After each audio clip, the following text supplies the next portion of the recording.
Welcome dear everyone to my YouTube channel. I am Wahed. মই আজিৰ এই ভিডিঅ'টোত Mathematics Class 9 Chapter 4 Exercise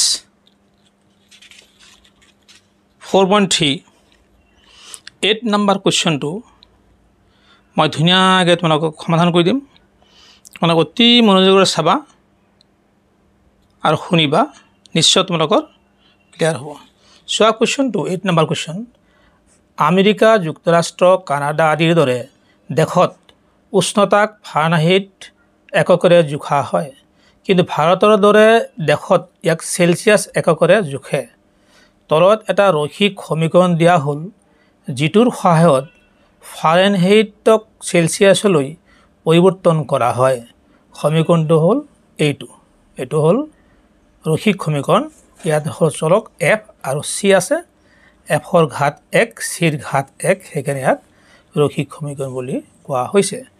তাৰে 1 নম্বৰটো হ'ব চেলচিয়াছৰ বাবে এক্স অক্ষ আৰু ফাৰেনহাইটৰ বাবে ৱাই অক্ষ ধৰি এই ৰৈখিক সমীকৰণটোৰ এটা লেখ অংকন কৰা। প্ৰথম কুৱেশ্যন। ছেকেণ্ডটো হ'ব যদি উষ্ণতা 30 ডিগ্ৰী চেলচিয়াছ তেন্তে এই উষ্ণতা ফাৰেনহাইটত কিমান? যদি উষ্ণতা 95 ডিগ্ৰী ফাৰেনহাইট তেন্তে এই উষ্ণতা চেলচিয়াছত কিমান? যদি উষ্ণতা 0 ডিগ্ৰী চেলচিয়াছ তেন্তে এই উষ্ণতা ফাৰেনহাইটত কিমান? যদি উষ্ণতা 0 ডিগ্ৰী ফাৰেনহাইট তেন্তে এই উষ্ণতা চেলচিয়াছত কিমান?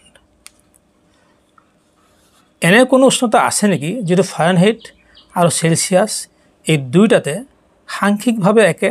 যদি আছে নিৰ্ণয় কৰা। এই প্ৰশ্নটো অতি ইম্পৰ্টেণ্ট কুৱেশ্যন আৰু খুব গুৰুত্বপূৰ্ণ আৰু অতি ইজি। তোমালোকে চাবা, কুৱেশ্যনটো চাবা।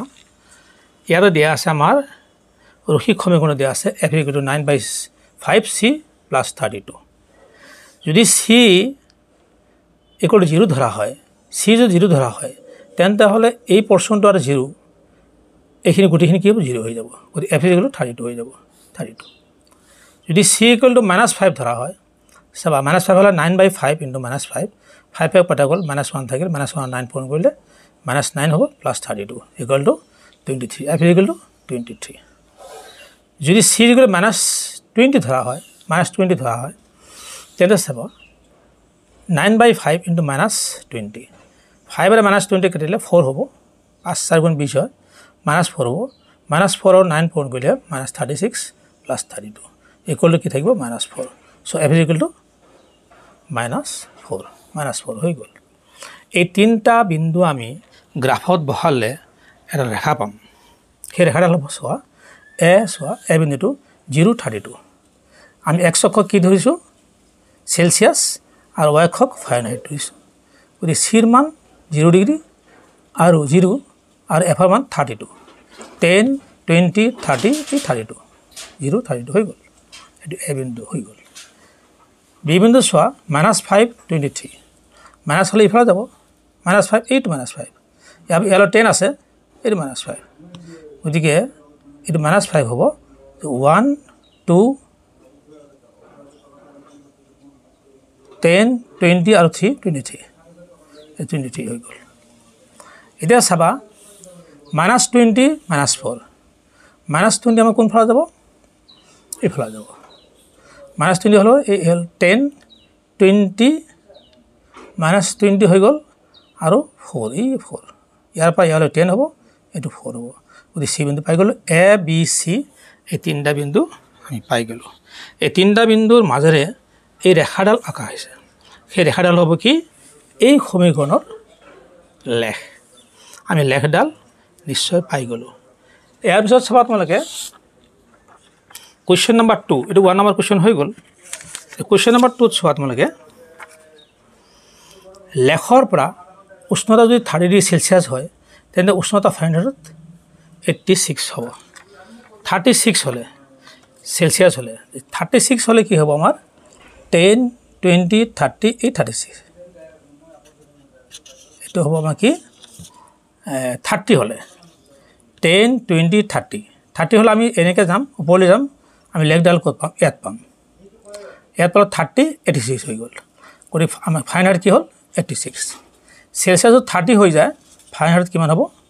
86 ডিগ্ৰী ফাৰেনহাইট হ'ব 86 ডিগ্ৰী ফাৰেনহাইট হৈ গ'ল 3 নম্বৰ কোৱেশ্চন আমাৰ কি আছে যদি উষ্ণতা 95 ডিগ্ৰী ফাৰেনহাইট আছে তেন্তে লেখৰ পৰা উষ্ণতা সেলসিয়াছত হ'ব 35 সোৱা 35 আমি কেনেকৈ পাইছোঁ এটা চাই লোৱা 95 আমি এইটো y ফাৰেনহাইটত 95 পালোঁ ক'ত পাইছোঁ আমি ইয়াতে পাইছোঁ